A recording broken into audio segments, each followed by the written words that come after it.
Populasi pengangguran di China mencapai 400 juta. Jurnalis veteran China, Chai Sen-kun, yang tinggal di Amerika Serikat, menyatakan dalam program Elite Forum NTD TV bahwa Biro Statistik Nasional Partai Komunis China merilis data ekonomi untuk 2 bulan pertama tahun ini pada bulan Maret, yang tidak dapat dipercaya.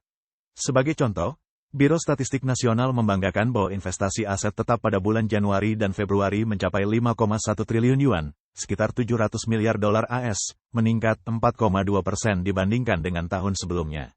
Namun, jika kita melihat angka-angka dari periode yang sama tahun lalu, investasi aset tetap adalah 5,4 triliun yuan, sekitar 740 miliar dolar AS, yang menunjukkan penurunan yang jelas sebesar 5,1%, bukan kenaikan 4,2%.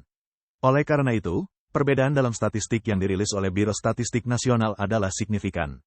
Contoh lainnya adalah investasi real estate. Biro Statistik Nasional menyatakan bahwa investasi hanya turun 9%, namun jika dibandingkan dengan angka tahun lalu, penurunan yang terjadi adalah 13,7%. Lebih jauh lagi, mengenai data penjualan real estate, Biro Statistik Nasional mengumumkan penurunan sebesar 20,5%, namun jika dibandingkan dengan data tahun lalu, penurunan aktualnya mencapai 29%. Apa yang diilustrasikan oleh data-data ini? Ini menunjukkan bahwa Biro Statistik Nasional sepenuhnya mengikuti nada propaganda ekonomi khayalan PKC daripada menyajikan data yang benar berdasarkan fakta. Angka-angka yang dirilis oleh Kementerian Keuangan juga menarik.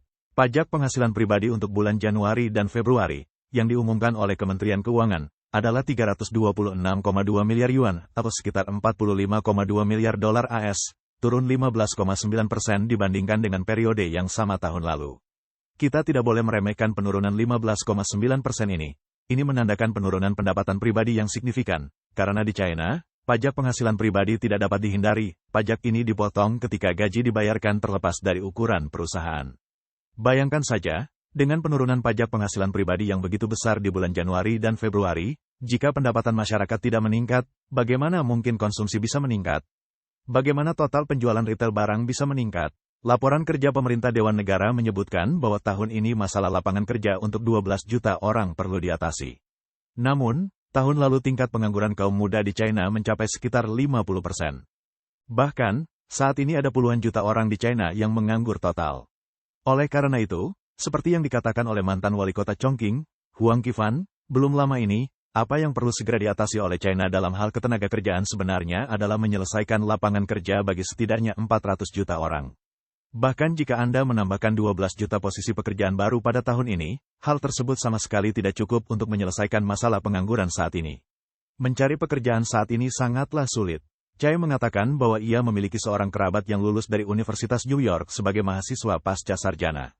Dia kembali tahun lalu, dan sampai sekarang, dia belum bisa mendapatkan pekerjaan dasar. Menurut praktik di masa lalu, seorang mahasiswa pasca sarjana dari Universitas New York yang kembali ke China, tidak peduli seberapa jeleknya, masih bisa mendapatkan pekerjaan biasa. Namun sekarang mereka tidak bisa mendapatkannya. Situasi ketenaga kerjaan telah menjadi masalah besar.